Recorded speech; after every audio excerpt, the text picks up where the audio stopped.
Estamos hoy reunidos aquí para hacer las investigaciones, la sustentación pública de la asignatura Investigación Asistida, para lo cual tenemos 5 temas el día de hoy y le damos la bienvenida a los primeros estudiantes de la asignatura. Gracias. Buenos días. Nosotras somos Victoria Galviza, que les habla, y Carolina Muñoz. Vamos a hacer la sustentación oral del proyecto de investigación. Somos estudiantes de 8º semestre y el título de nuestro proyecto se llama Mirada crítica a la Ley 1761 del 2015, por la cual se crea el tipo penal de feminicidio como delito autónomo. Se dictan disposiciones, igualdad o desigualdad.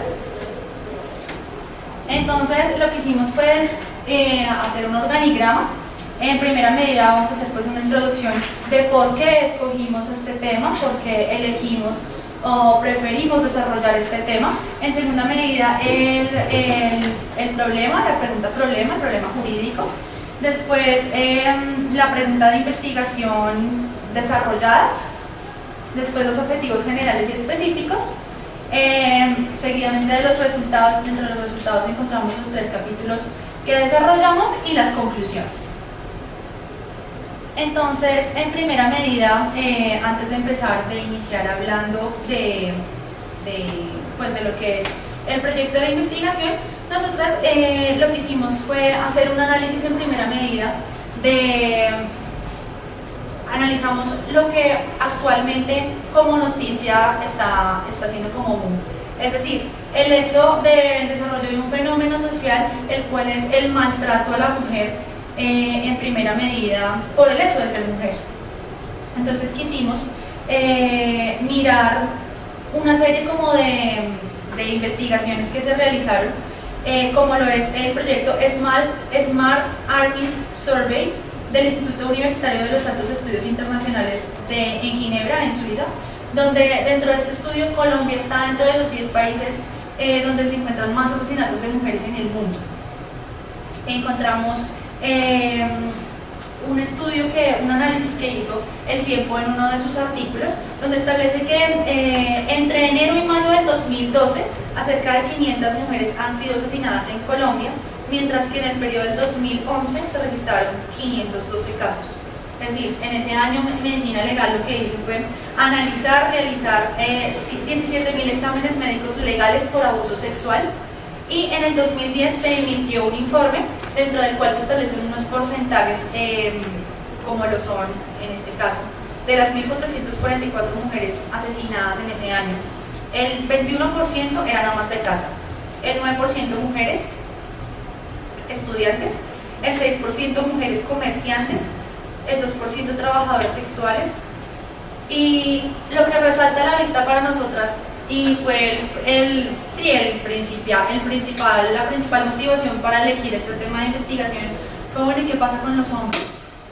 Es decir, hay muchos estudios y se va desarrollando este fenómeno del feminicidio, del homicidio a la mujer por el hecho de ser mujer, pero ¿y qué pasa con los hombres? Es decir, no hay estudios acerca de los asesinatos de hombres por el hecho de ser hombres, no hay estudios al respecto. Entonces, nuestra pregunta, pues tal vez no la pregunta problema en específico porque no lo es, sino la pregunta que nos motivó a realizar esta investigación es: ¿acaso no existen víctimas hombres de estos atropellos? ¿No hay mujeres que realicen indignantes conductas en contra de sus esposos, de sus compañeros, de sus hijos? ¿Por qué este supuesto, el hecho de que la mujer sea asesinada por un hombre por el hecho de ser mujer, agrava la situación y no a la inversa? Esto fue como la introducción a que nos llevó a esto. Entonces el problema, la descripción del problema. Bueno, la descripción del problema es: el eje central de la pregunta problema es la desigualdad contraria al fundamento y el objetivo de la ley denominada prosauguría serie. Dicha ley agrava la conducta de agresión, incluso de asesinato, junto con la intencionalidad del hombre de reafirmar su autoridad y su superioridad. Y paralelamente, desde el punto de vista de la retribución, la plena se da de la misma manera gravosa, pero no se establece el contrario, en el que sea la mujer lo que sea sujeto activo de dichas agresiones por diversas causales, como cuestionamiento al poder del hombre o intentando escapar del rol que le ha sido asignado por él o por la sociedad. Es decir, en el problema, la descripción del problema, nuestro trabajo parte de la ley Rosa Elvira Celi, que fue un hito, lo cual sucedió pues en el Parque Nacional. Una señora pues ya mayor, por así decirlo, que partía con un sujeto con el que estudiaba, y el sujeto procede a asesinarla brutalmente, violarla, empalarla y demás. Es decir, como a raíz de esto se crea el delito de feminicidio como un delito autónomo dentro del Código Penal. Es decir, dentro del delito de homicidio en el Código Penal establecía, había un ítem que era un agravante matar a una mujer por el hecho de ser mujer. Pero esta situación lo que hizo fue crear una ley para que este delito fuera autónomo. Es decir, se eliminó el agravante y se creó un delito nuevo. La formulación del problema. La ley 1761 del 2015, por la cual se crea el tipo penal de feminicidio como delito autónomo y se editan otras disposiciones, es inconstitucional en la medida en que afecta al derecho a la igualdad ante la ley, al otorgarle mayor protección a la mujer sobre el hombre, toda vez que si un hombre le causara la muerte a una mujer sería más grave que en el caso inverso y por lo tanto generador de una mayor penalidad. Lo que buscamos con la pregunta problema se puntualiza en el hecho de si es constitucional o si es inconstitucional dicha ley, toda vez que se afectan tres principios que son la igualdad ante la ley, la legalidad y la presunción de inocencia. Eso lo desarrollaremos más adelante.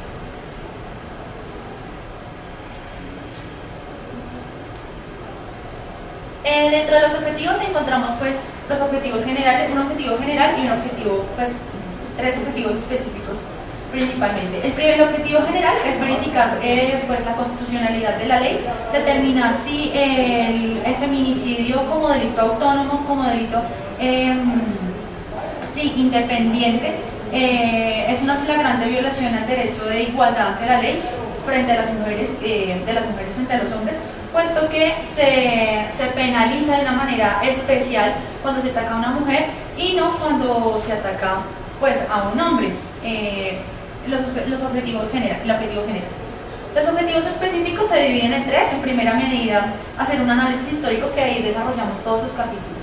El primero, hacer un análisis histórico de la mujer en la edad antigua, en la edad media, en la edad moderna, en la edad contemporánea y pues en la actualidad. Y dentro de la actualidad lo que hicimos fue introducir todo este tema de la economía del cuidado, cómo se debe ver el papel de la mujer dentro de una pues, economía globalizada.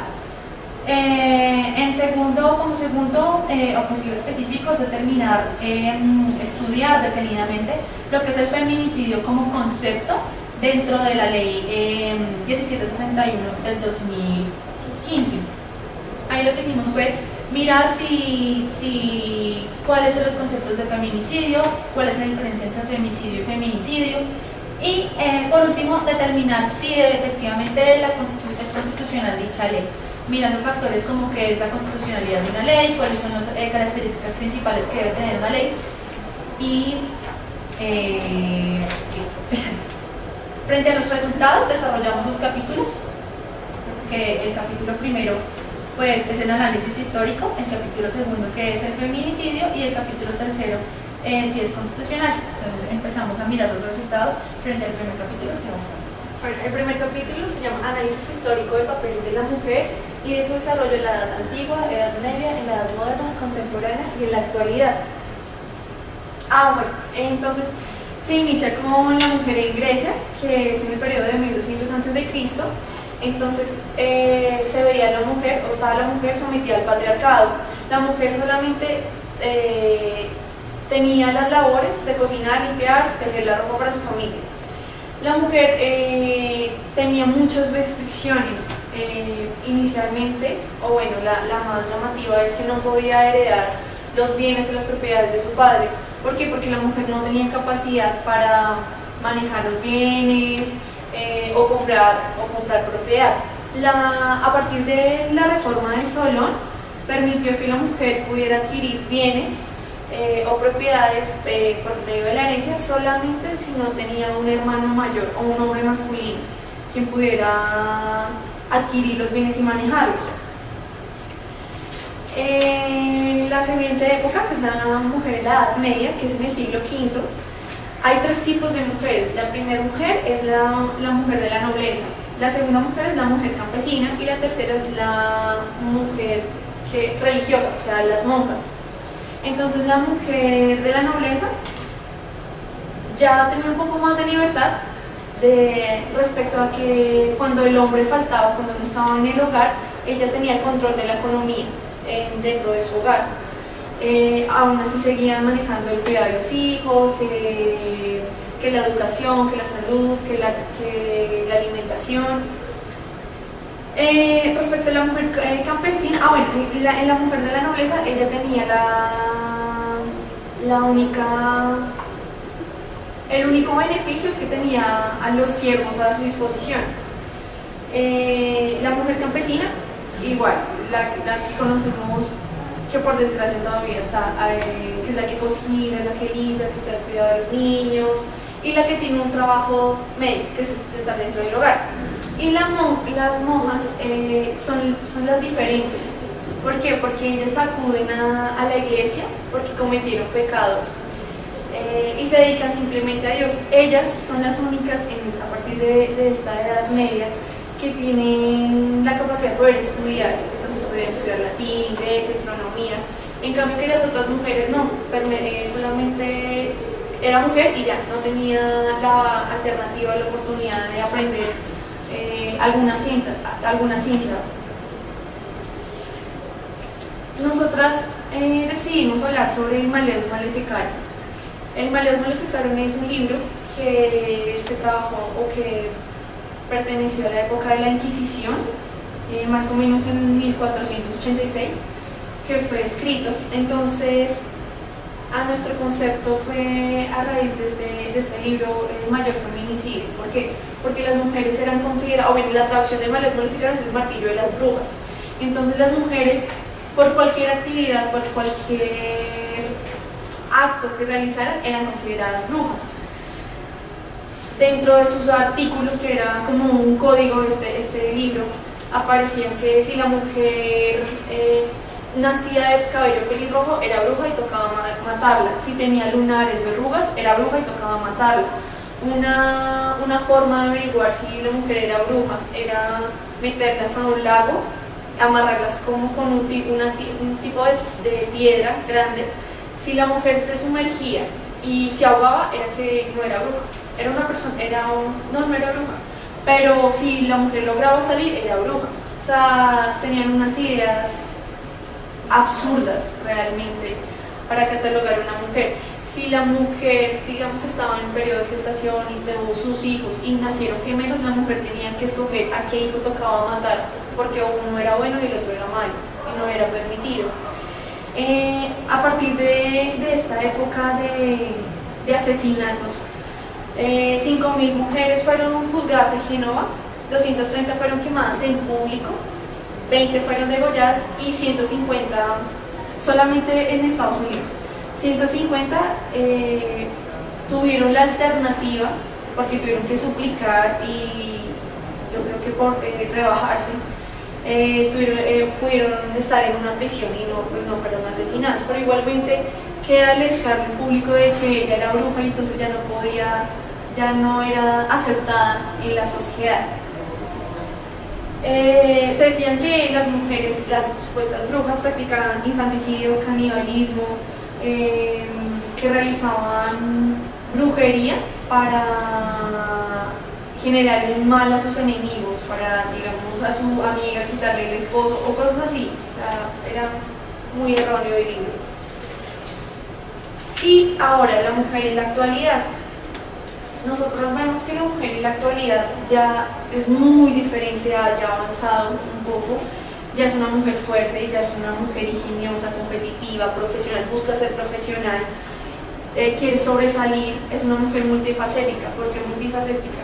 porque acá todas sabemos que ser mujer no es fácil. Entonces está la mujer que es mamá, la mujer que es ama de casa, la mujer que es hija, la mamá que trabaja, o sea, abarcan muchas profesiones, pero ahí es donde se arranca a hablar sobre la economía del cuidado, que no es considerable un trabajo para el estado en el que estamos. Simplemente es, usted es mujer y esa es su posición o es lo que le toca hacer por el hecho de ser mujer. Lo que nosotros quisimos destacar ahí, tanto en el Majorus Maleficarum como en la economía del cuidado, es el hecho de que el Majorus Maleficarum fue un libro que fue hecho solo para las mujeres. Es decir, la bruja era la mujer, nunca un brujo, un hombre brujo. Siempre eran sabios. Era a diferencia de las brujas que sí eran malas, asesinas, querían hacer el mal. Eso es lo que quisimos destacar frente al Majorus Maleficarum y frente a la economía del cuidado. También el hecho de que hay muchas actividades que los hombres hacen que, si bien son informales, sí se pueden tomar dentro de la economía como un trabajo dentro de la economía de un país. Pero el hecho de, por ejemplo, de una mujer ser ama de casa no es considerado un trabajo, por así decirlo, formal dentro de la economía de un Estado. Entonces, por eso pues quisimos hacer ahí la relación de la economía del cuidado en el papel de la mujer. Bueno, siguiendo, voy a hacer una mención de unas cifras de cómo actualmente ha sido la mujer violentada. Entonces, el 35% de las mujeres a nivel mundial han sufrido violencia física o sexual. El 21% de las mujeres tienen puestos directivos, de las mujeres han ocupado puestos directivos. El 38% a nivel mundial han sido mujeres que han sido asesinadas por violencia de género. Entonces ahí se inicia con lo de la economía del cuidado, porque, y es lo que decía mi compañera Victoria, porque si es un hombre cuando realiza algún tipo de actividad, si es aceptada y si es considerada como una profesión, como que sí le está aportando una transacción, una economía al Estado, porque el ser mamá, porque el ser el que tengo que cuidar a mis hijos, porque el hecho de ser ama de casa no lo es. Si acá lo que estoy es educando a personas, a mis hijos, para que también produzcan, para que salgan a producir y beneficie al mismo Estado. Es decir, en la actualidad, relacionando todo el tema que mi compañera habla, en cuanto a que la mujer es independiente, bueno, este tipo de cosas, sin embargo no sigue avanzando como se supone que debería seguir avanzando, y no se sigue tomando el papel de la mujer importante como debería tomarse. Si bien ahora tenemos nosotras muchísimas posibilidades que tal vez nuestras mamás o nuestras abuelas no tenían, no quiere decir que hayamos avanzado lo necesario como para poder decir que ya realmente hay una igualdad, porque no la hay. Esta es como la relación con desarrollando pues el capítulo segundo en cuanto al feminicidio como concepto. Encontramos en primera medida que 3 décadas después de que la palabra feminicidio fuera tomada al español de la palabra femicide en Inglaterra, la Real Academia de la Lengua Española en su 23ª edición, en octubre del 2014, introdujo la palabra feminicidio, el concepto de feminicidio. Fue una antropóloga mexicana llamada Marcela Lagarde la que introdujo el término al español, lo tradujo del inglés, pues del femicide, dado en primera medida por la doctora Diana Russell en 1976. Esto dado o definido como el asesinato a las mujeres con fines misóginos. Gracias a todos estos aportes que la doctora Lagarde hizo, México en el 2007 introdujo dentro de su Código Penal el concepto o el delito de feminicidio, siendo este uno de los primeros países latinoamericanos en introducir el concepto de delito de feminicidio dentro de su código. Es así como varios estados como Costa Rica, Chile, Guatemala, Nicaragua siguieron el ejemplo de México, introduciendo pues el código dentro de sus códigos penales este delito de feminicidio.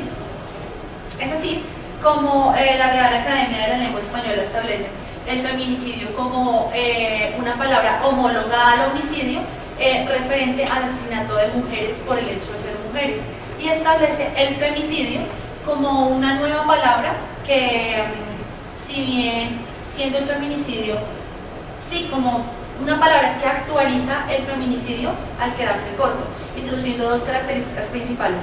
Una, ese carácter imperativo de misoginia, de odio hacia la mujer, y segundo, el papel de la falta de regulación e intervención del Estado, es decir, el hecho de que el Estado no regula y permita la impunidad pues en los estados. La doctora Ana Carcedo establece que la expresión de feminicidio es justamente ese homicidio de las mujeres, a las mujeres.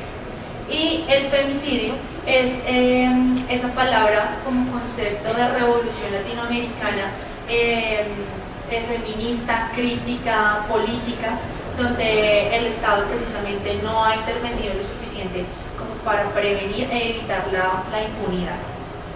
La doctora Diana Russell establece tres tipos de feminicidio: el feminicidio íntimo, que es cuando la mujer tiene una relación cercana con el hombre, bien sea familiar, bien sea una relación sentimental, bien sea un amigo, y pues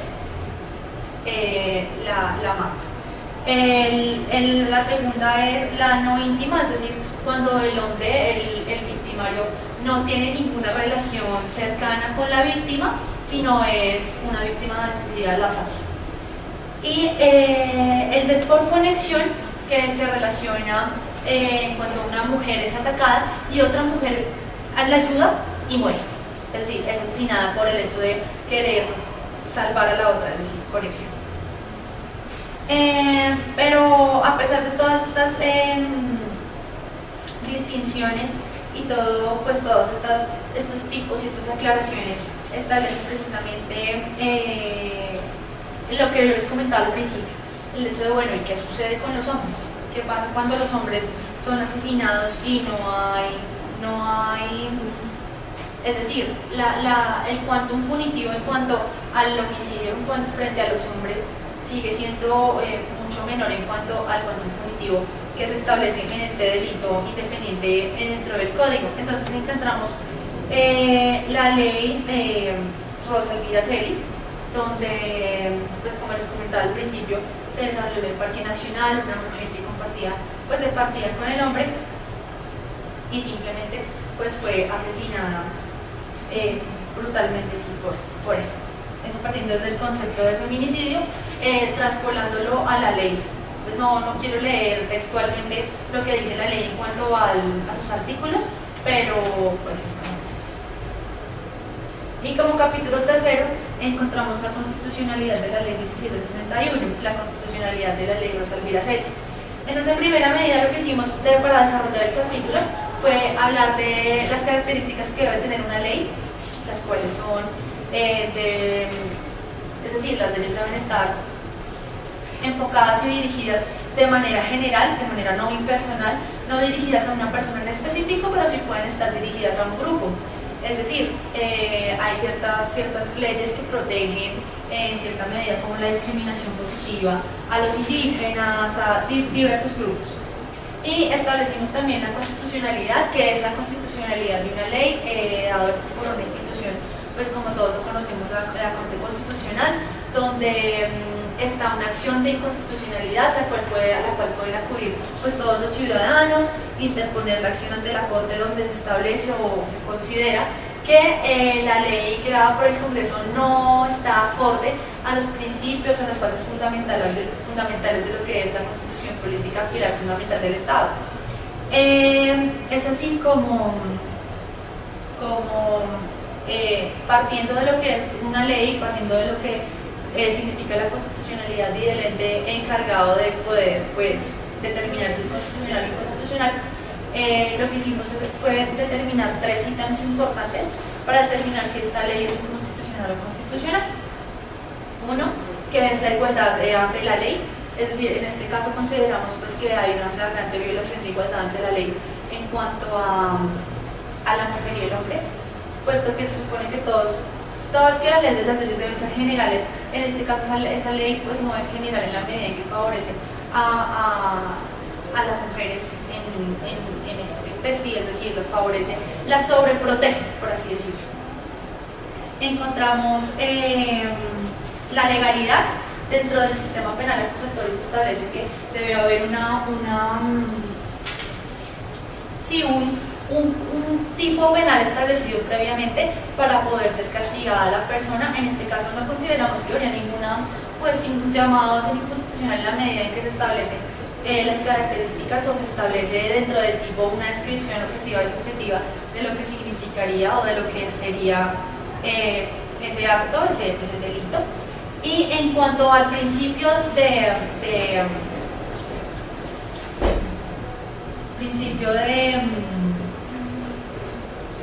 no, que no es culpable, la presunción de inocencia, frente a la presunción de inocencia, pues pudimos encontrar que en este caso la ley es muy abstracta en la medida en que dice cualquier persona que mate a una mujer por ser mujer, pero dentro de se puede hacer una interpretación es decir, la ley se refiere tanto a hombres como mujeres, pero las estadísticas dicen que la mayoría de victimarios son los hombres. Es decir, por ese ítem tampoco veríamos realmente pues, una inconstitucional en estricteza. Encontramos una sentencia de la Corte Constitucional de Costa Rica, pues no se llama Corte Constitucional, se llama Sala Constitucional, y establece un ítem que a nosotros nos pareció determinante para poder llegar a nuestra conclusión, que es, lo voy a leer textualmente: se pretende entonces tutelar, además de los mismos bienes jurídicos que protegen estos tipos penales, otros de los cuales es titular la mujer a través de una ley que no contiene tipos neutros. Esto es algo que sucede en este caso, en esta ley Rosa Elvira Sena. Esto no es pues a nosotras no nos parece que sea un tipo neutro. A pesar de que dice toda persona que matare a una mujer, se puede entender dentro pues, por medio de una interpretación sistemática que se está hablando de un hombre que asesine a una mujer, pero tampoco se puede hablar a través de una ley que no contiene tipos neutros, porque tampoco la realidad que viven las mujeres es neutra. Es decir, desde ahí nosotros encontramos nuestra conclusión y argumentamos el hecho de que la ley no es inconstitucional. Toda vez de que, a pesar de que estamos hablando de una ley que no contiene un tipo neutro, la realidad de la mujer tampoco es neutra.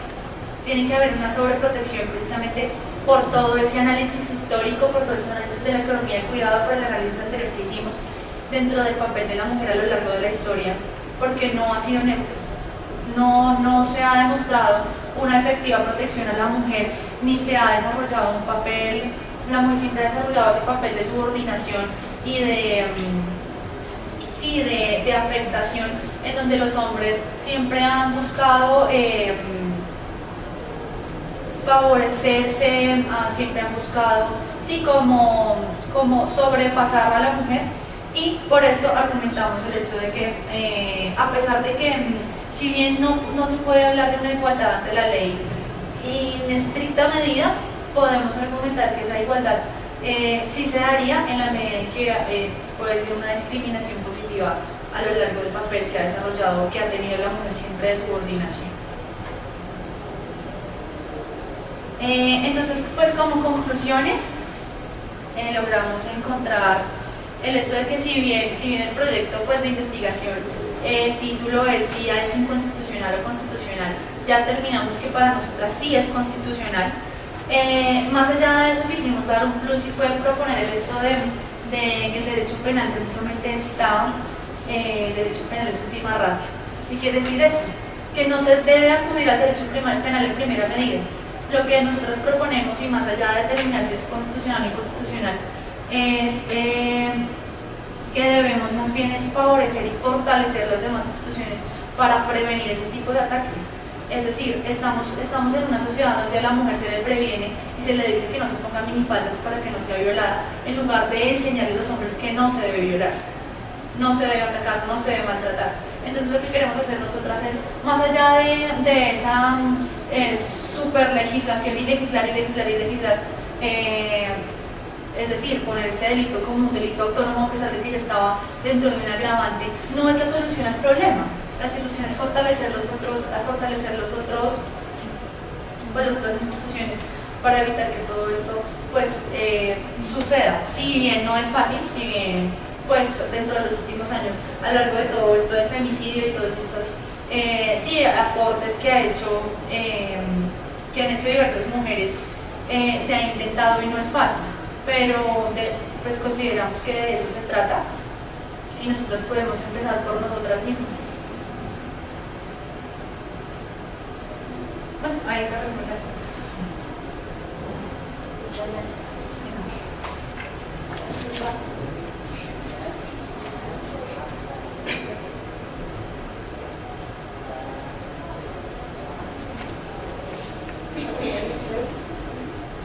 ¿Cómo era?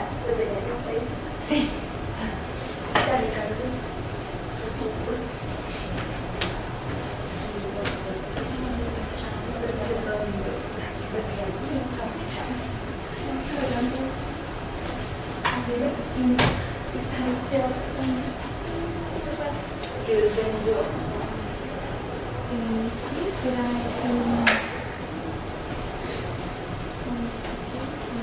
¿Está preso? Ah, Sí, es que se demora más.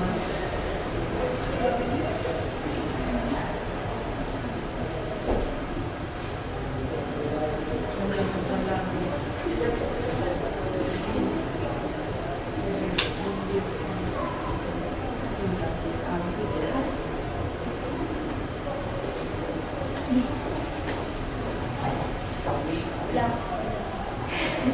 Eso es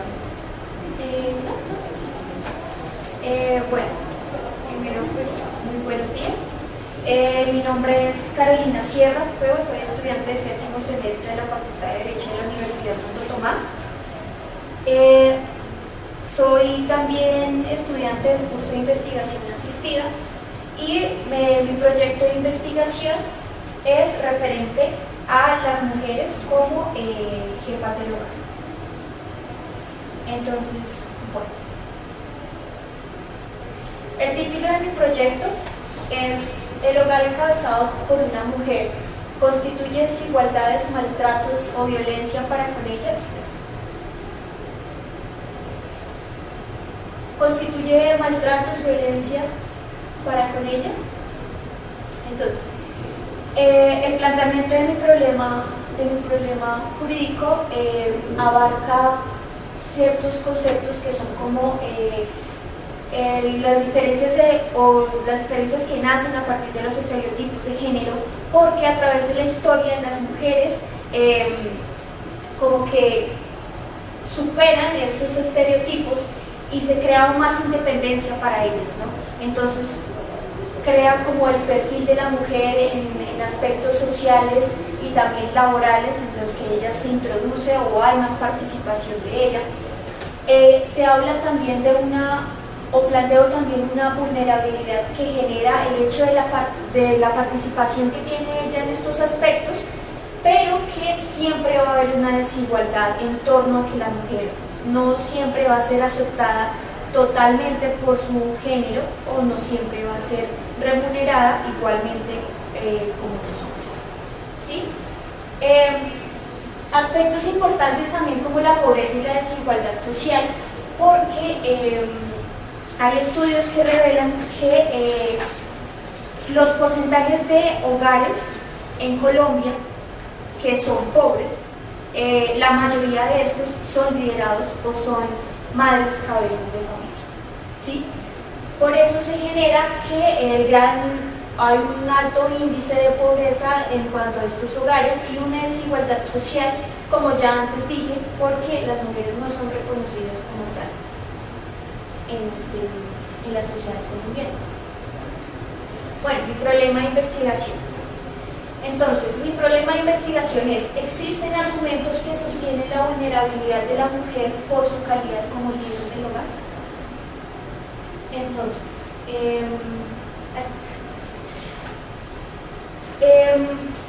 los objetivos de mi proyecto radican primero en establecer cuál es la realidad social que vive la mujer a través de la historia, ¿sí? ¿Cuáles son los aspectos, la vulneración en aspectos socioeconómicos, como ya expliqué anteriormente? El análisis histórico, en el que voy a fundamentar cuáles son las características que tienen las mujeres cabeza de hogar, ¿sí? Y cuáles son los programas que ha ratificado Colombia para el apoyo integral de la mujer cabeza de hogar. Bueno, la introducción a mi tema es que, bueno, principalmente, como ya dije, a través del tiempo las mujeres han tenido más participación en el ámbito laboral y social, ¿sí? Pero que mayormente se presentan en mujeres que tienen a su mando o bajo su responsabilidad hijos, también a sus madres o a sus padres o a otros miembros de su hogar. También se muestra que hay algunos cambios en la sociedad en cuanto a las mujeres, porque se presentan mayores índices de divorcios, de separación, y que también se presenta de que la mujer es jefa del hogar aun cuando tiene un compañero permanente, pero que éste no cumple con sus responsabilidades, ¿no?, equitativas. Bien, argumentos. La argumentación histórica, que es en el cual llevo mi trabajo de investigación, lo divido en 3 etapas, ¿sí? Lo primero lo radico en estudios y investigaciones que se hicieron a finales del siglo XVIII, otros que se hicieron en los años 80 y otros que se hicieron, los últimos que se hicieron en los años 90, ¿sí? ¿Por qué lo divido? Porque entre estas décadas hay bastantes cambios en cuanto a este tema, ¿no? Bueno, entonces el primero son 2 investigaciones históricas sobre la vida familiar neogranadina y la ilegitimidad a finales del siglo XVIII, en las cuales se destaca la problemática de las mujeres jefas de hogar como fenómeno estructural cuya raíz se encuentra en los complejos procesos de mestizaje, ¿sí? Bueno, son 2 estudios que encontré y son liderados por el escritor Paulo Rodríguez y en un libro que se llama Sentimientos y vida familiar en el Nuevo Reino de Granada en 1997, que fue publicado. Y el segundo es el de la autora Yonomar Dueñas, ella, que hizo un escrito sobre los hijos del pecado y legitimidad y la vida familiar en la Santa Fe de Bogotá colonial 1997. ¿Cuál es lo importante de estos 2 estudios? Lo importante es que son estudios comparativos concentrados en la segunda mitad y finales del siglo XVIII, en los que muestra cómo es la vida familiar urbana en la Nueva Granada y cuáles son las características que tienen estas mujeres, ¿sí? Llegan o concluyen que los rasgos sobresalientes de la organización familiar neogranadina remiten a que se inicia la problemática de que las mujeres empiezan a liderar los hogares, ¿sí? Aquí es donde se da como se promueve el inicio de la mujer como jefe del hogar. Bueno,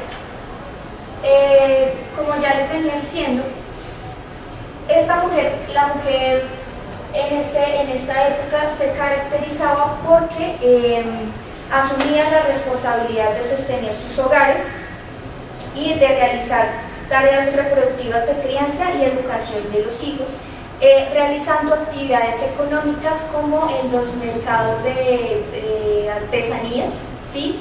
Como también amas de casa, señoras de servicio, ¿sí?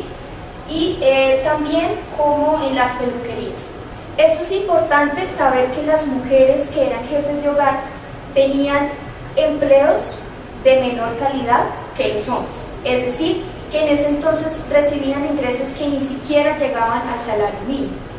y que tenían responsabilidades igual o mayores que los hombres en cuanto a su conformación de la familia. También hubo cambios radicales en cuanto al tamaño de los promedios de los hogares, porque antes se veía que las familias eran extensas y ya no se presenta eso. Ya empieza a nacer familias que solo tienen uno o dos hijos y que no necesariamente conviven con un hombre, sino que ya se presentan madres solteras, jóvenes solteras. También que, bueno, como ya dije, que las mujeres son principalmente solteras o que tienen uniones transitorias. Bueno, en efecto, la organización familiar neogranadina a finales del siglo XVIII refleja el intrincado proceso de mestizaje. Bueno, esto es importante, ¿por qué? Porque el hecho de que la mujer fuera mestiza era o la colocaba en un nivel menor o inferior que la mujer blanca o la mujer que tenía bienes o a cargo de esclavos, ¿sí? ¿Por qué? Porque las mujeres mestizas tenían menos posibilidades de tener o de contraer matrimonio con hombres blancos o con mestizos, ¿sí? Entonces era más complicado y se veía más la soltería de una mujer mestiza que tenía su cuidado a sus hijos mestizos y que por consiguiente ellos también tenían que trabajar. Entonces también se ve ese aspecto. En segundo lugar, bueno, tengo la investigación sobre el tema en los años 80, década en la cual dominó la corriente de los estudios que defendían la tesis de la feminización de la pobreza, argumento central de las políticas en favor de las mujeres jefas. Bueno, ellos son este estudio, fundamentalmente, inicia acerca de que las mujeres jefas de hogar en Colombia datan en los años 70 e inicio de los 80 y que es una situación global en que las mujeres entonces registran cambios importantes como la creciente participación en el mercado del trabajo, la posibilidad de controlar la natalidad y el aumento de separaciones conyugales, de uniones libres y de relaciones transitorias y el aumento del madresolterismo, ¿sí? Y de las mujeres jefas de hogar. Los trabajos de Rey Marulanda y Castro García, que es él, hablan son los pioneros en la investigación sobre la pobreza y el empleo antecedente en el trabajo sobre la mujer jefa de hogar. Estos llegan a la conclusión de que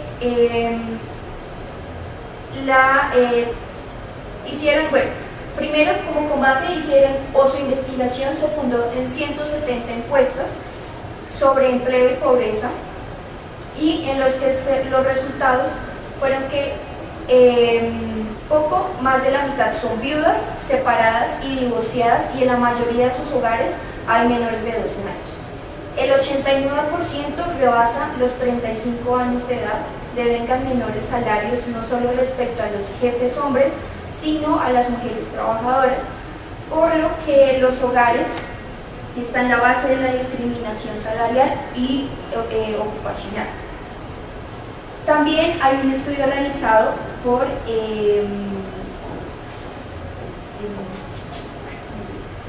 Rey de Marulanda, ¿sí? Que considera que las políticas laborales deben tener en cuenta la división sexual del trabajo, ¿sí?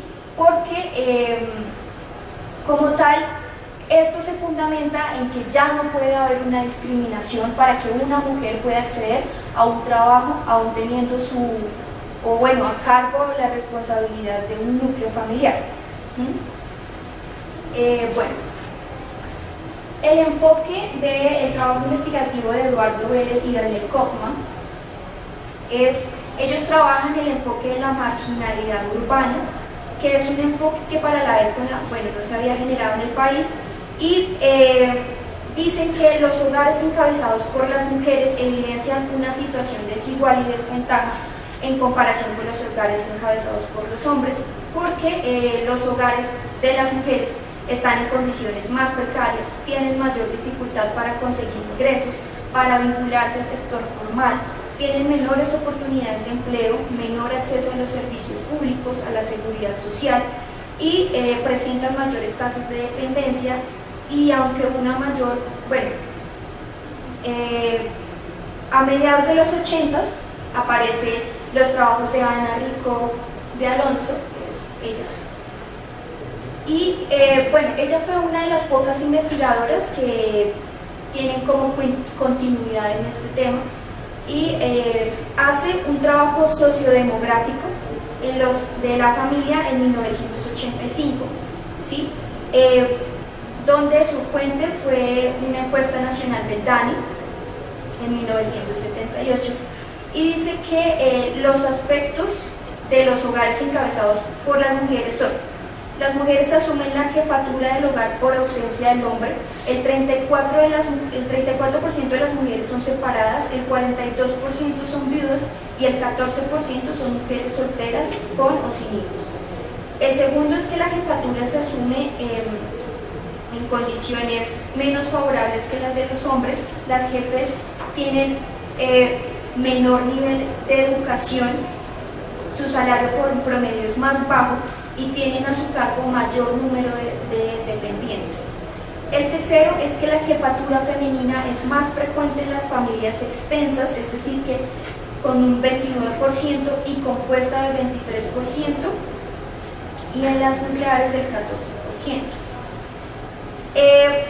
Rico de Alfonso cuestiona que se reconozca la jefatura solo en ausencia del hombre y la profunda en la división sexual del trabajo, en las cuales las mujeres solas son las responsables de la manutención del hogar y la crianza y cuidado de los hijos.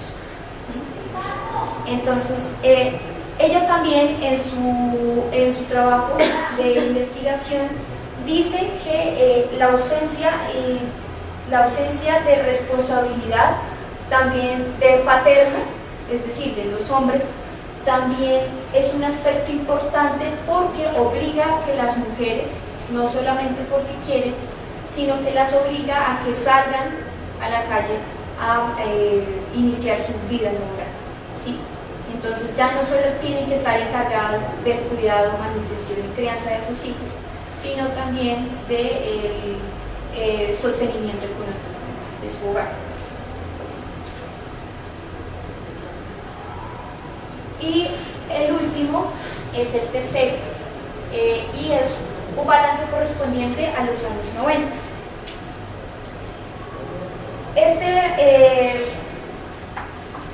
Este balance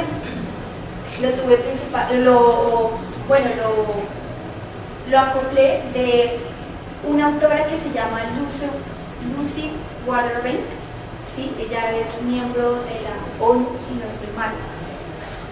Ella hace una investigación sobre la trayectoria de las mujeres y la separación conyugal en 1992. Ella hace a partir de 40 historias de vida de mujeres separadas de estratos bajos de la ciudad de Barranquilla. Y ella encuentra los siguientes resultados. La primera es que las mujeres de los estratos bajos se vinculan al mercado laboral, sobre todo por la necesidad de responder con la supervivencia familiar, amenazada por los bajos ingresos, la irresponsabilidad masculina y la inestabilidad conyugal. También, el segundo es que el proyecto de vida de la mayoría de las mujeres gira en torno a sus familias, no a ellas, no a superarse ellas mismas, sino a que su familia siga adelante, ¿sí? El tercero es que existe una relación inversa entre la proporción laboral femenina y la red de apoyo familiar, es decir, que a mayor apoyo y solidaridad de la red de la familia a las mujeres separadas, es menor en su participación en el mercado de trabajo, ¿sí? Bueno, se relaciona esta investigación de la doctora con una investigación de Mujer y Familia Rural del Instituto de Estudios Rurales de la Universidad Javeriana. Ellos realizaron un estudio específicamente en los municipios de Muso, Boyacá y Montelíbano, Córdoba, ¿sí? El objeto del estudio era desarrollar alternativas de trabajo femenino de carácter asociativo. Ellos tomaron información de 420 hogares con jefatura femenina y, bueno, eso fue en Muso, y en Montelíbano de 1.186 hogares. Ambos casos, más del 65% de estos hogares residía en el casco urbano de los municipios. Bueno, algo que se me olvidó decir es que el mayor índice de los hogares encabezados por mujeres se presentan en las ciudades, no tanto ruralmente. Bueno, esta investigación que se hizo de la Universidad Javeriana tiene tres aspectos importantes. El primero de ellos es que la jefatura se lleva principalmente por una ausencia de hombre, que reconoce que la jefatura femenina no evidente en la cual la mujer tiene un compañero permanente que no cumple sus funciones de jefe por incapacidad o por irresponsabilidad. El segundo es que en el marco conceptual explica la asunción del enfoque de género y establece la relación de género, clase y etnia. No hay que olvidar, bueno, el estudio diagnóstico que inscribía dentro de las políticas de los años 80 del desarrollo de perspectiva de género, es decir, en esos años ya se empiezan proyectos que incentivan a la mujer, ¿sí? Y el tercero y último es que establece una relación entre los tipos de violencia y la jefatura femenina. Bueno, los resultados de la investigación fue que en Muso y en Montelíbano aproximadamente el 40% de las jefas tienen 3 y 4 personas a cargo y un 20% entre 5 y 6 dependientes. En Muso, el 36,7% vive en casa propia y el 50,7% en arriendo. En Montelíbano, el 58% de las mujeres jefas son propietarias y el 26% son arrendatarias. Entonces, ahí se evidencia que realmente hay una desproporción en el ingreso económico de las mujeres por su rol laboral, ¿sí? La principal fuente de ingresos para el 40,7% de las mujeres en Muso y el 59% es el trabajo doméstico, es decir, que son mayores tasas que las mujeres que están a cargo del hogar son trabajos domésticos. El comercio tiene un 19% en Muso y el 17,6%, y el 12,6% y el 3,5% trabajan en la minería, ¿sí? Bueno, en Muso las madres solteras representan el 35%, las viudas el 30% y las separadas y abandonadas el 24%. Estas últimas equivalen al 40% de las madres solteras, el 35% y las viudas el 13%. Esto es en cada municipio. Bueno, hay que tener en cuenta que este estudio tuvo también referentes a las condiciones de los hogares, es decir, si las mujeres tienen mayor nivel educativo, ¿sí? Si los hijos pueden acceder a la educación, si tienen dificultades en cuanto a la sostenimiento de la salud de sus hijos, es decir, ellos mediante los resultados dicen que estos hogares que son liderados por mujeres se encuentra que son mayores las tasas de desnutrición de los hijos. a pesar porque, pues, como ya dije anteriormente, son menores las tasas de ingresos que reciben estas mujeres. Bueno, también hay un tema específico y es que en muchos casos también se presentan en que la jefatura son llevados por la mujer, pero hay un padrastro, o son madrastras, o hay un esposo, pero no aporta. Y también presenta la hipótesis de que cuando la mujer empieza a trabajar y tiene un esposo, este se acostumbra a que ella trabaje y él no lo haga, ¿sí? Entonces también se presenta esta hipótesis y en muchos casos también hace referencia a esto. Ellos tomaban entrevistas de mujeres que son, ¿cómo se dice eso? Hacen parte del Instituto del Bienestar Familiar, madres comunitarias, y ellas decían que, como ya dije, empezaban su vida laboral sintiéndose obligadas, primero porque su esposo no podía trabajar, o su esposo no quería trabajar, o las maltrataba, o las obligaba a trabajar, y tenían que hacerlo, porque bueno, tenían a sus hijos, no tenían de qué otra manera sobrevivir, ¿sí?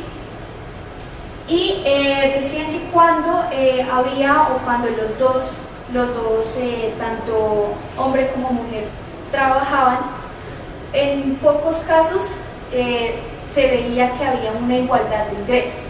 Siempre se va a presentar en que la mujer va a presentar menores ingresos que el hombre, puesto que la sociedad va a preferir la postura masculina ante el cargo laboral, ¿sí? Bueno, ahí llevo mi trabajo de investigación y pues bueno, gracias. ¿Listo?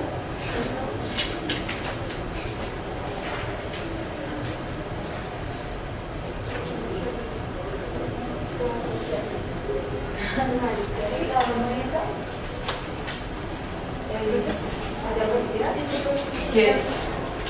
Muchas gracias.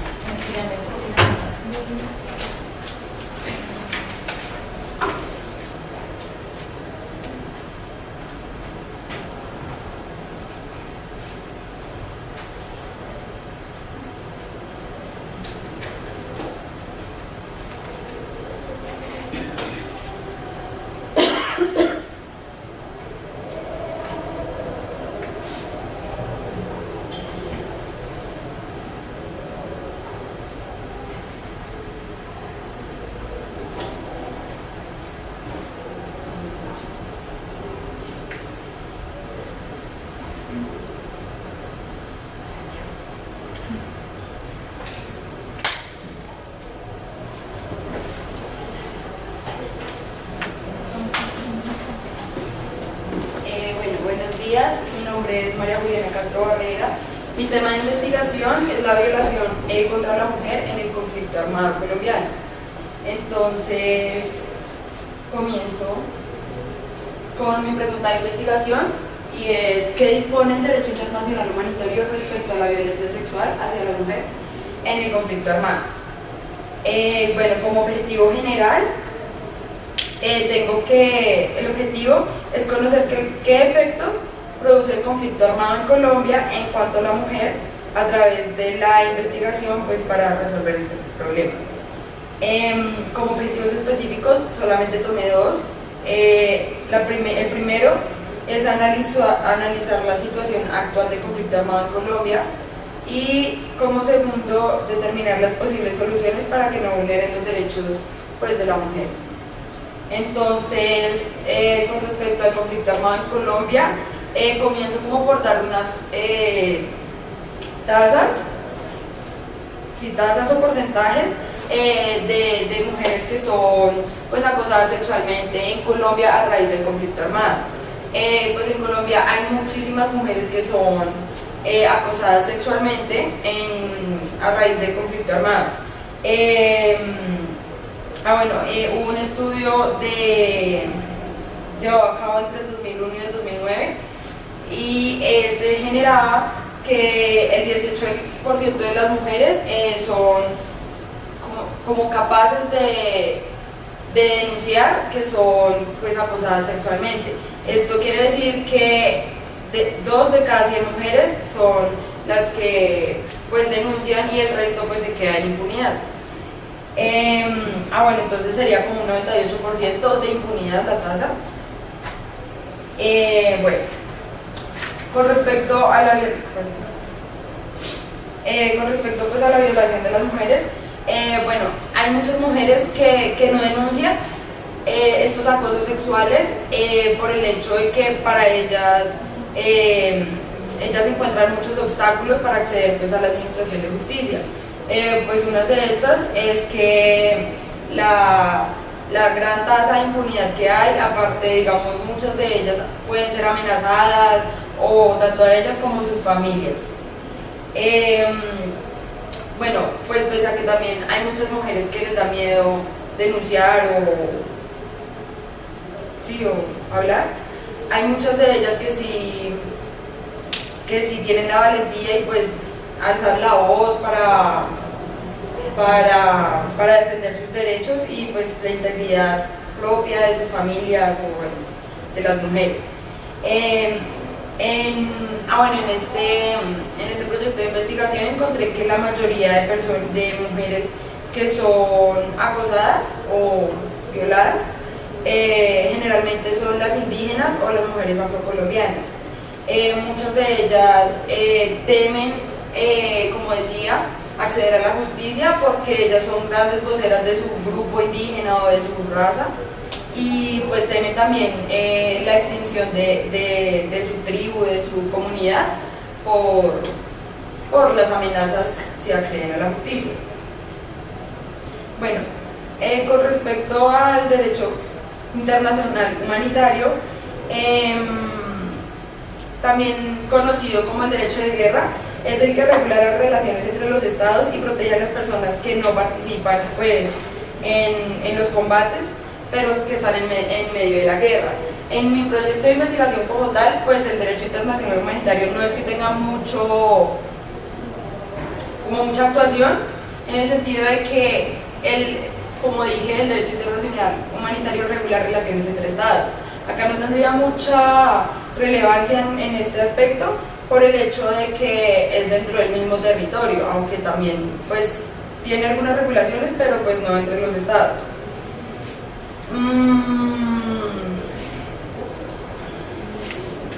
Bueno, hay algunas situaciones que las mujeres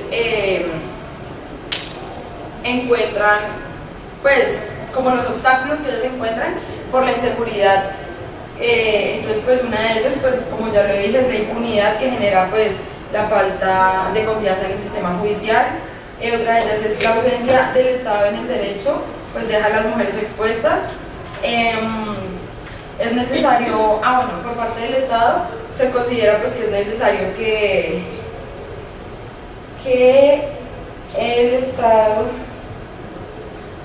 el Estado dé a conocer los mecanismos que tienen las mujeres para defenderse o para hacer valer sus derechos y su integridad. En Colombia, a raíz de esto, en Colombia se está teniendo un proceso que consiste en la inclusión de género, que está promoviendo la participación activa de la mujer en la toma de decisiones en el marco de reparación de víctimas de violaciones de derechos humanos.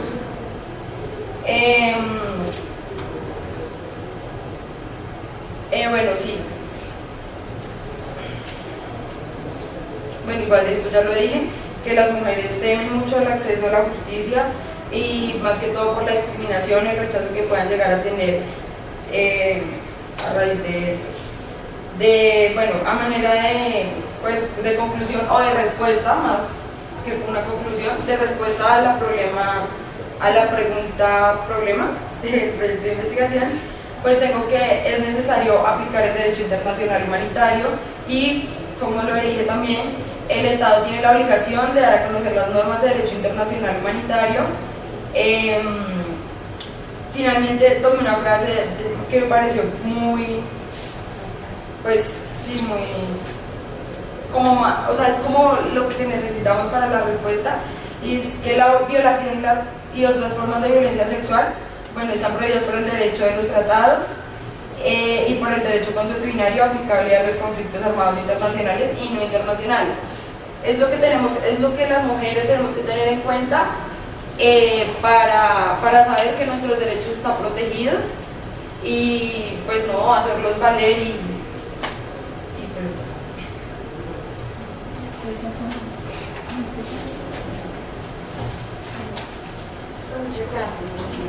Buenos días, doctora. Mi tema de investigación, aplicación del feminicidio en Colombia y referentes en el marco internacional. ¿Por qué me motivó? Mi nombre es María Paula Cabrera. Me motivó esta investigación porque cuando empecé a entrar en materia penal, miré el tema de la ley 1761 del 2015 y quise saber sobre el tema de este tipo de delito autónomo que quiso acoger esa ley y sobre los referentes históricos y los referentes digamos que se motivó el legislador para acoger, digamos, de circunstancias históricas acá en Colombia. Entonces, mi misión es proyectar el sentido de esta ley, llegando a las motivaciones del aparato legislativo y además de las participaciones públicas, como los movimientos y grupos de presión, que sabemos que en este tema es muy fuerte y, digamos, las organizaciones feministas son las que han impulsado todo este proceso. Porque si cuento más adelante, el tema es que en América Latina existen muchas formas de patriarcalismo, de aspectos misóginos, de transgresión a la mujer, que eso lo que busca impulsar es que se organizan estas protecciones son los grupos de presión que están buscando crear un tipo penal del feminicidio como delito autónomo. Mi visión es poder llegar a este tema a concientizar en general y no solo un determinado sector de la sociedad. Es buscar otros sectores que intervengan en el debate y que se sensibilice sobre el mismo.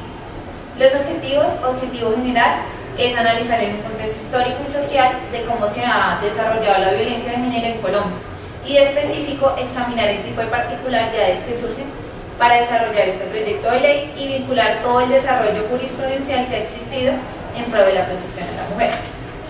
Bueno, yo inicié generando, digamos, unas pautas para introducir al lector, o sea, la persona que lea mi investigación, o digamos en este momento. Entonces, mi primer tema es surgimiento de la expresión del feminicidio. El surgimiento surge desde la década de los 90. Las feministas anglosajonas introdujeron el paradigma teórico del feminizar. Mientras en los países de habla hispana se pasó a modo español feminicidio o femicidio, ya que el asesinato de mujeres era habitual en países que se manejaba el patriarcado. Sin embargo, en el siglo XX ha sido conocido como una nueva forma de crimen contra las mujeres, en el cual incluye torturación, mutilación, violación y asesinato de mujeres y niñas. Caputi denomina la era del crimen sexual. Esto inició con, los casos como Jack el Destripador, que en 1888 este asesinó en Londres y mutiló a 5 prostitutas. Entonces, desde él surgió el arquetipo de analizar estas conductas de estos asesinos seriales, como era tratado él. Es así como empieza a analizar el móvil sobre la violencia y asesinatos sobre un determinado género, que es el género femenino. Así empiezan los discursos sociológicos y criminológicos con el movimiento feminista que se fue creando en Inglaterra. Ya en países de América Latina, como República Dominicana, de acuerdo con la periodista Margarita Corderola, la palabra feminicidio se utilizó en el movimiento feminista de mujeres organizado desde mediados de los 80. En México fue introducido en 1994 por Marcela Lagarde, de acuerdo con la concepción de la teoría estadounidense. Ya sucesos que marcaron específicamente este término fue en 1976 con Diana Roussel, que acuñó el concepto de feminicidio en el Tribunal Internacional de Crímenes contra Mujeres. Pero ya en 1992 se inició a complementar ese término, a introducirle conceptos y terminaciones ya para, digamos, puntualizar este delito. con Jill Raffo y Jane Caputi, que empiezan la teorización y hacen un libro que se llama Feminist, The Politics of Woman Killing. Ya Diana Russell y Jill Raffo acuñaban el concepto de que es el asesinato misógino de mujeres por hombres. Y Jane Caputi dice que es la expresión extrema de la fuerza de patriarcal en todo su esplendor. Dice que esto es una forma de manifestar una política sexual, una institucionalidad y una representación y el ritual del dominio masculino.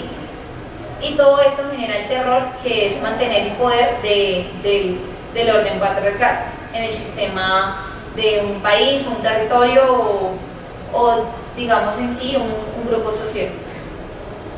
Bueno, esto brindó una herramienta crítica que consigue varios factores y un estudio de reflexión amplio sobre este tema, sobre los asesinatos de mujeres que se manejan en todo nuestro contexto social.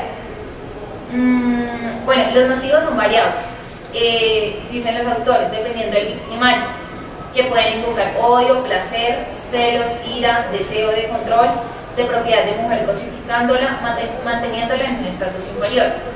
Sobre los victimarios ocurre que pueden ser padres, hijos, los compañeros, los esposos o hasta cualquier persona desconocida que se cree con el derecho de violentar a la mujer.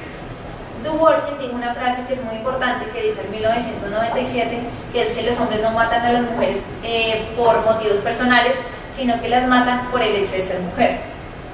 Pero hay que entender que no todo crimen hacia la mujer se tiene que exteriorizar como un tema de feminicidio, ya que no se mira el tema de la violación o el ataque sexual, sino que se mira la erotización del acto de matar.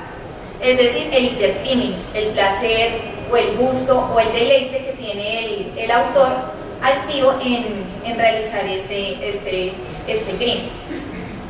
Caputi ha regido un criterio de categorización en los victimarios, que dice que ellos escogen a sus víctimas dependiendo de su color, de su estado de vulneración, de marginalidad, del estrato. Esto es impreciso porque esto era como ya a llegar a analizar cuando surgían esos asesinos seriales como Jack el Destripador. Pero ya sabemos que los arquetipos del sujeto pasivo no influyen para matar a una mujer o para herir a una mujer, sino que ya son las conductas del interior del sujeto activo que buscan es marcar el poder sobre esto. Bueno, expresan autores que en Ciudad Juárez sí se veía como una determinación del sujeto pasivo, que eran mujeres marginalizadas, mujeres vulnerables, mujeres que trabajan en las maquilas y jóvenes de tez morena.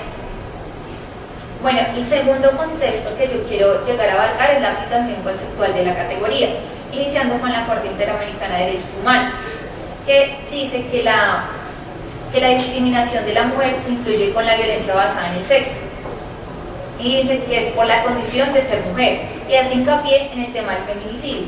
Dice que un hecho que se relaciona por doblegar, por controlar, por someter la sexualidad y las decisiones de la mujer sobre su vida, sobre su trabajo, sobre sus relaciones o sobre su cuerpo mismo. Países como México podemos mirar unas secuencias de actos de rechazo de derechos de las mujeres. Se han dado varias manifestaciones por el feminicidio en un país machista y patriarcalista, en que no solamente son personas del común, sino también los dirigentes y los mismos funcionarios del poder del Estado que asumen esa conducta de inferiorizar a la mujer.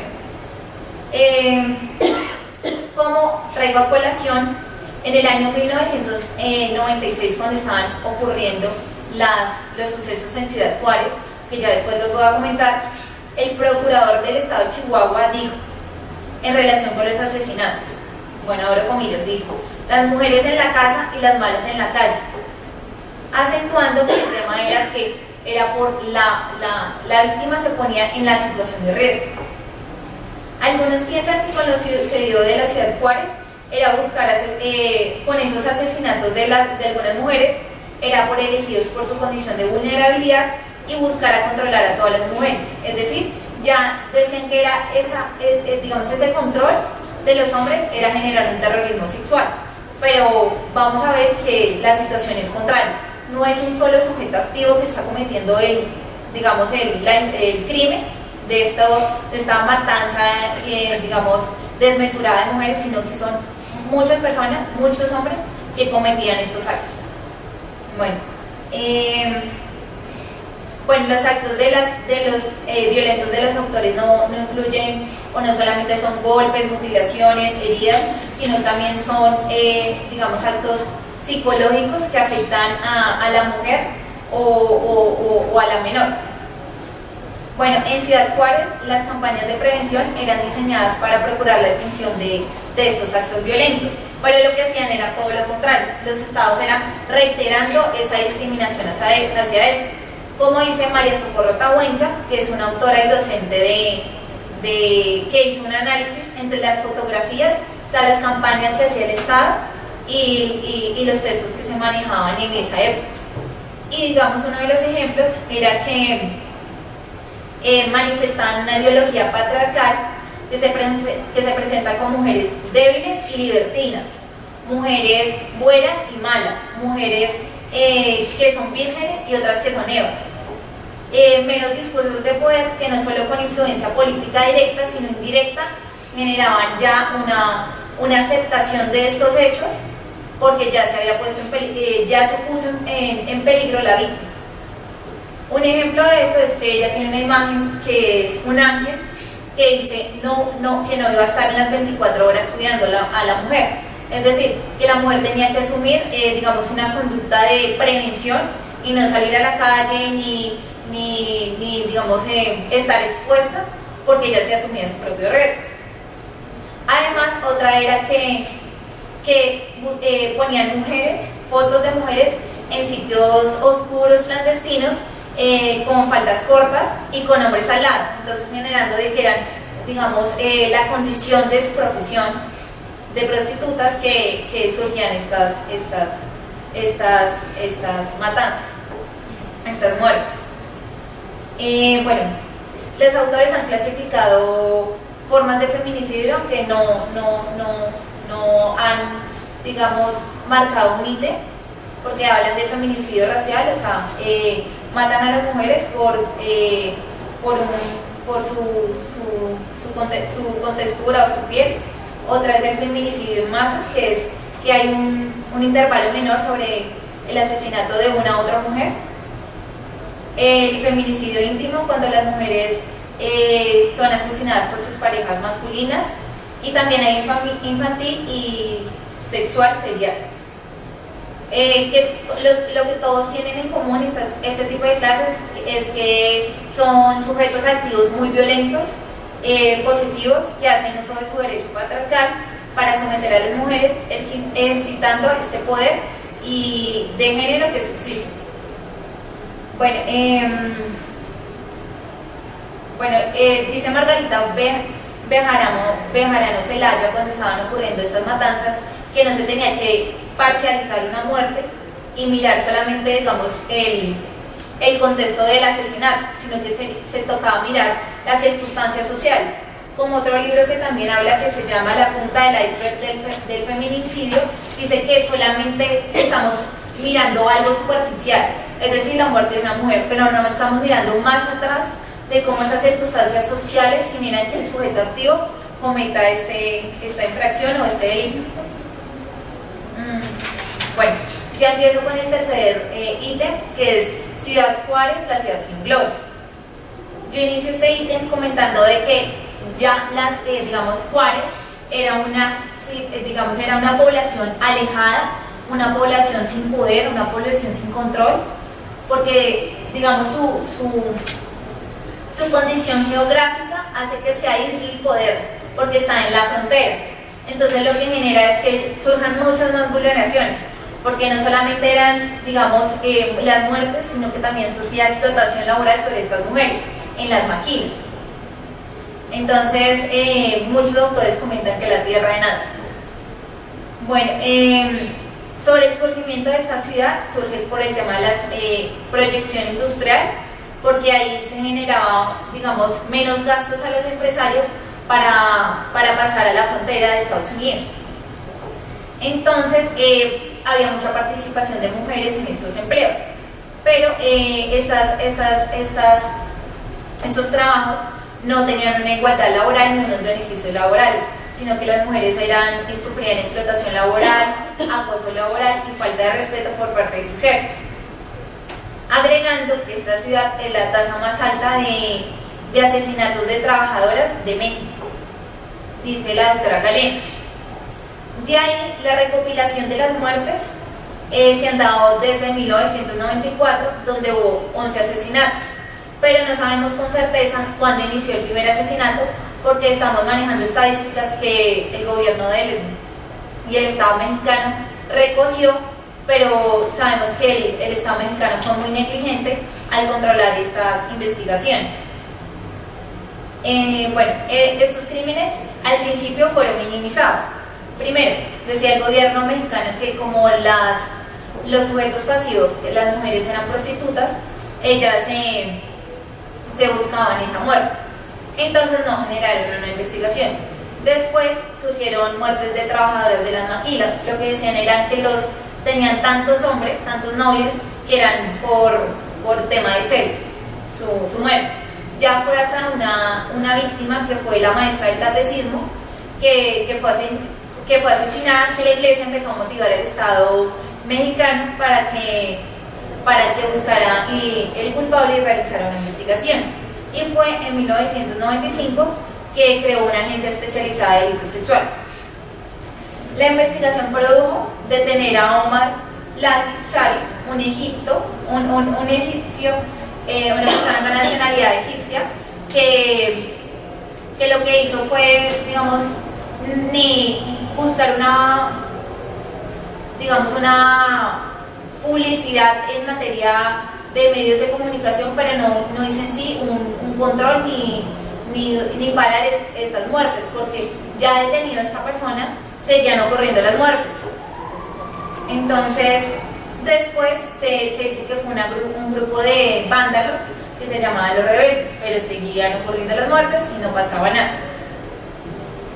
Después lo que hacen es que se traslade la Comisión de Género a Ciudad Juárez a ver qué sucede. No pasando nada, en 1988 la comisión emite la recomendación 4498. ¿Qué dice la recomendación? La recomendación dice que México no está haciendo nada, que el ente administrador no ha tenido, investigaciones rigurosas y a fondo. Entonces le motiva más al Estado mexicano que realice más investigaciones y mire qué está sucediendo en este estado. En 1999, viendo que no está pasando nada, las Naciones Unidas trasladan a una relatora que se llama Asma Yahir a Ciudad Juárez. Se reúne con la Procuradora Especial y se crean gracias a la denuncia de organizaciones gubernamentales. Entonces empiezan a generar, una recopilación de las muertes que han ocurrido de estas mujeres. Y sé que desde 1998 recopilan hasta 2002 se cometieron 268 crímenes. Todos estos con barbarie, que recolectaban el gobierno y manifestaban en los informes de las organizaciones de Naciones Unidas. Y después los estudios de la organización civil, la organización gubernamental, demostraron que habían 300 asesinatos que se cometieron en un lapso de 10 años. Y se caracterizaban por lo mismo, por ser mujeres jóvenes, humildes y trabajadoras de la maquila. La mayoría de estas mujeres se encontraban estranguladas, torturadas, para que sus victimarios obtuvieran placer sobre al estrangular. Bueno, este acto todavía es solicitado por los ciudadanos en busca de verdad, porque nunca se llegó a una investigación profunda de quién eran los verdaderos sujetos activos de estas muertes. Buscando la verdad y buscando una mayor atención del gobierno sobre territorios alejados por su demografía y también por procesos sociales, económicos, delincuenciales e institucionales que guían el patriarcalismo misógino y atávico en que el hombre se proyecta. Para conocer más a la situación, empecé a recoger testimonios de sujetos activos y sujetos pasivos. Entonces, una persona dice que yo me encontraba en La Tuna, un bar de esta ciudad, con una muchacha que le decían La Mouse. Era novia de Miguel, un vendedor de hamburguesas que trabajaba al lado del salón Joyce Place. Ella medía más o menos unos 60, de complexión regular, pintada el cabello de rubio cenizo, de tez morena clara y de un cabello largo. Sergio Armendáriz Díaz, el Diablo, jefe de la banda de Los Rebeldes, dijo que se la presentara. Ella no quería ir a platicar con él, le insistí y fue. Después ya no la volví a ver. Yo sabía que le van a matar, pero no podía hacer nada, porque me tenía amenazada de muerte. Después, otro testimonio dice, Lourdes Portillo, otro hecho. Fue una de las pocas mujeres sobrevivientes, relató que fue sometida por el cuartel de policía, esta la hirieron y violaron, después la encerraron en una habitación donde se encontraba ropa de mujer y fotos, donde se veía torturadas a estas mujeres. En este caso, fueron detenidos los oficiales, pero no abrieron investigación. Después, otro testimonio es de Nancy Villalba, de 13 años, obrera de una maquiladora, fue secuestrada por el conductor suplente de un vehículo en ruta de la maquiladora que la condujo a las cercanías de Granja Santa Elena, en el kilómetro 17 de la carretera a Casas Grandes, y donde antes se han descubierto cuerpos de docena de mujeres. El sujeto la violó y la estranguló dándola por muerta. La niña sobrevivió y el agresor, que será identificado como Manuel Guardardo Márquez, alias Tolteca, de 25 años, es ex agente de la policía. Otra es Erika Ivón, que su cuerpo fue encontrado en un panteón, le cortaron los dedos, le sacaron los ojos y le quitaron parte del cuero cabelludo. Dicen que el asesino se llama Antonio Musos y le apodan La Payasa.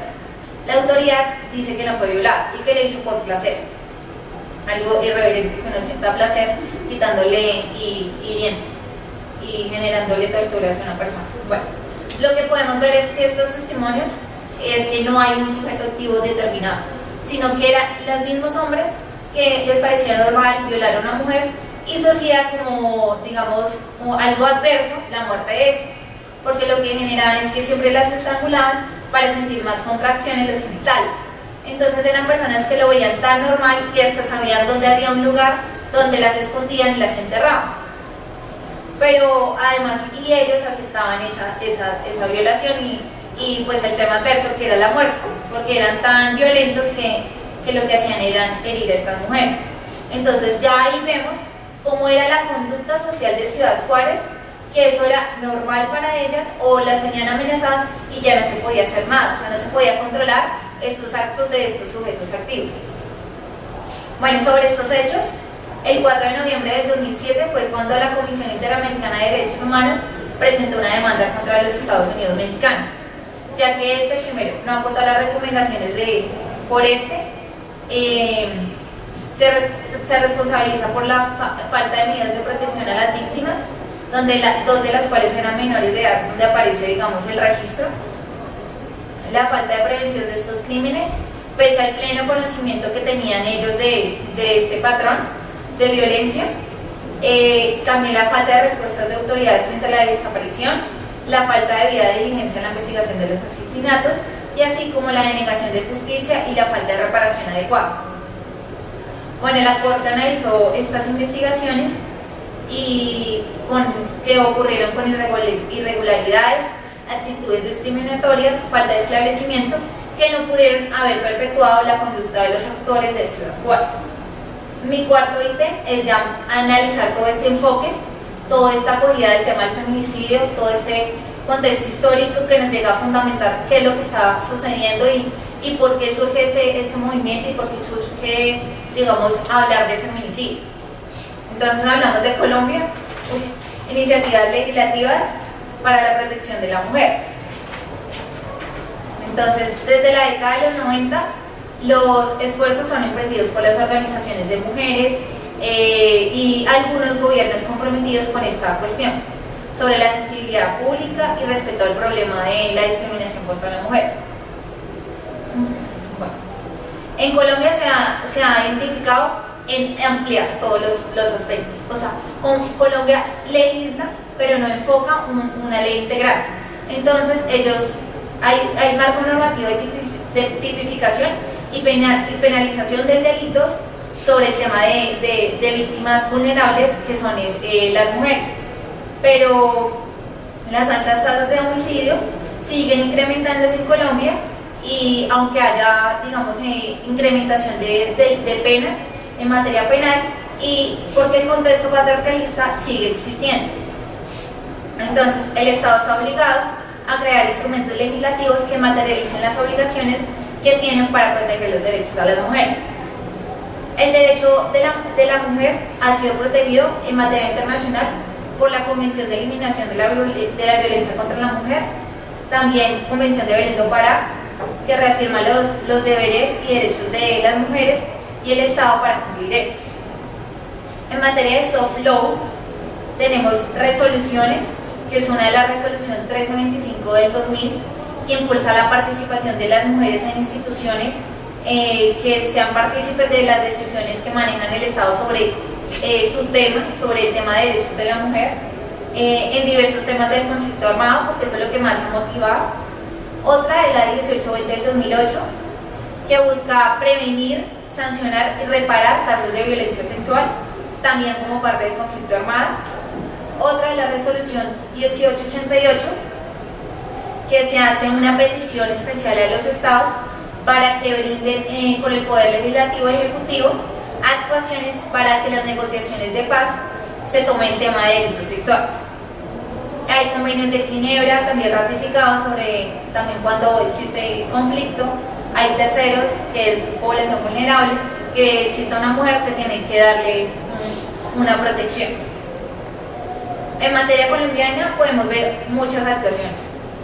Podemos ver la ley 1360 de 1997, la ley 599 del 2002, la ley 985 del 2005, la ley 1142 del 2007 y la ley 1237 del 2008. Pero también las altas cortes se han pronunciado. En una sentencia T025 del 2004 sobre el tema de desplazamiento forzado, la Corte vuelve a incitar el tema legislativo de que unifique y de que proteja más a la mujer en una situación de riesgo. Y hay un auto, el 092 del 2008, que dice que se preocupa por la comisión de estos actos constitutivos de violencia sexual contra las mujeres que no son parte ni combatientes. Entonces, esta digamos, variedad de leyes lo que hace es generar un sinsabor a los movimientos feministas. Y se plantea que se unifique a una ley integral.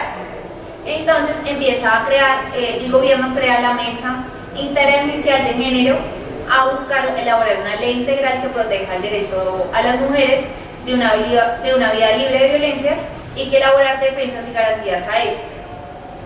Lo que promueve estas mujeres constructoras de paz y desarrollo, la ley 1257 del 2008, que se caracteriza más en un aumento de penas buscando que el sujeto activo se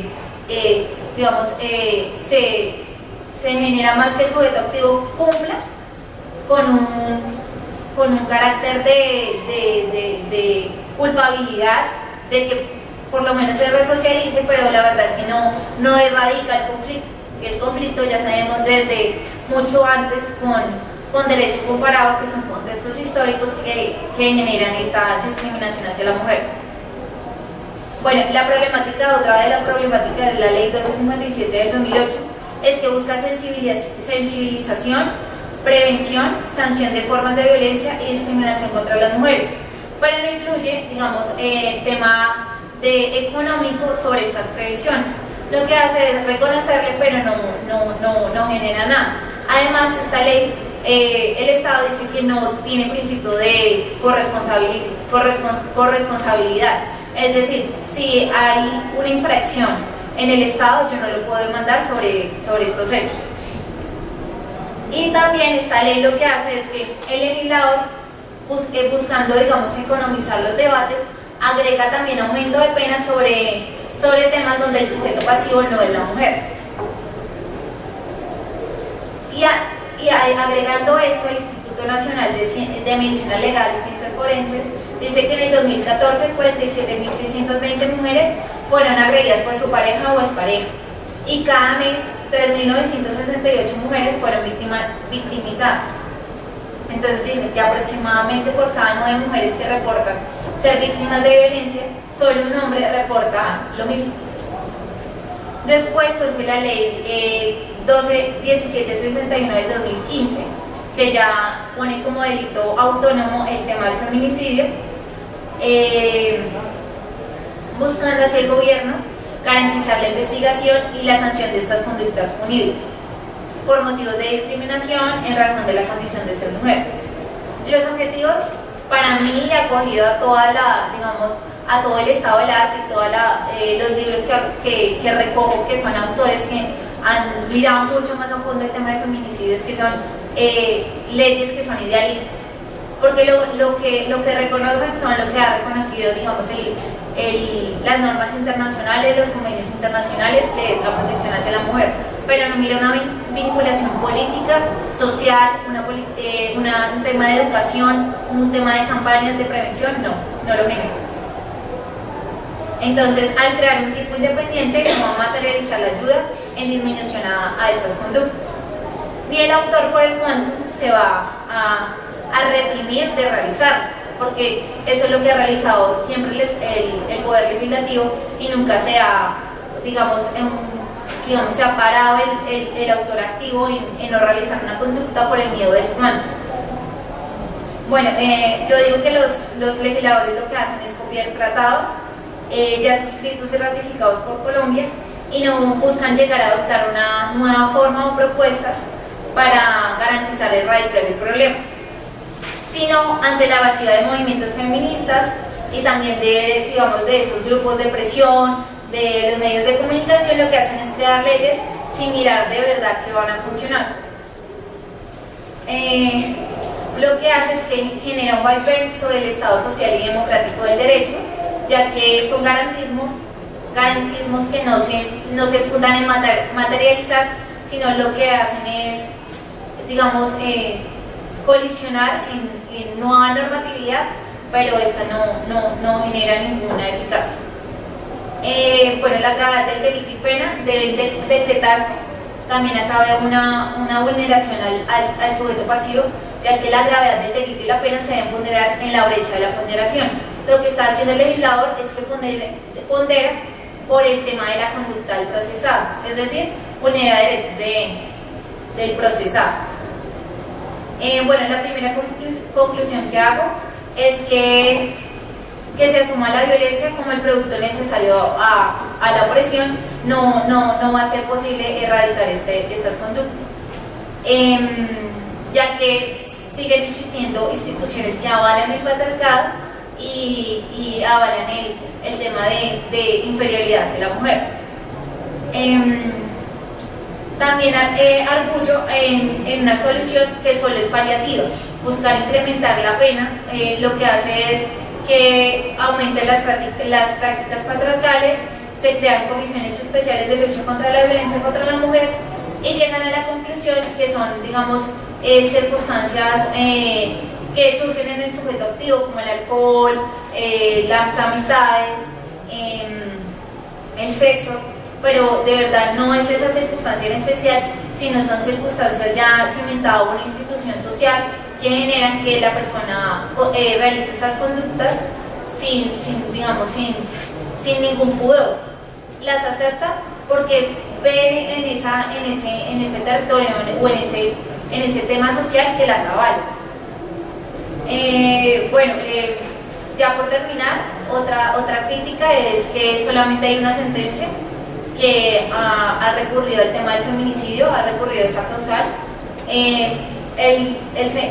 La magistrada, que es Patricia, la doctora Patricia, lo que hace es recoger el tema de que la poca aplicación es por una mala, interpretación de los operadores jurídicos, o sea, en este caso los fiscales, porque ellos no analizan el contexto de este tipo penal, porque es muy ambiguo. Por eso ya hay una acción de inconstitucionalidad por la ambigüedad de que genera este tipo penal, porque lo que expresó el legislador es por la condición de ser mujer, pero digamos, hay digamos, muchos fiscales que no tienen esa capacitación o ese, digamos, como una forma de incitar a investigar por qué expresa el legislador la condición de ser mujer, sino que ellos piensan que el sujeto activo la mata por ser mujer. No, o sea, son ya circunstancias más a fondo que se analizan por qué surge este crimen.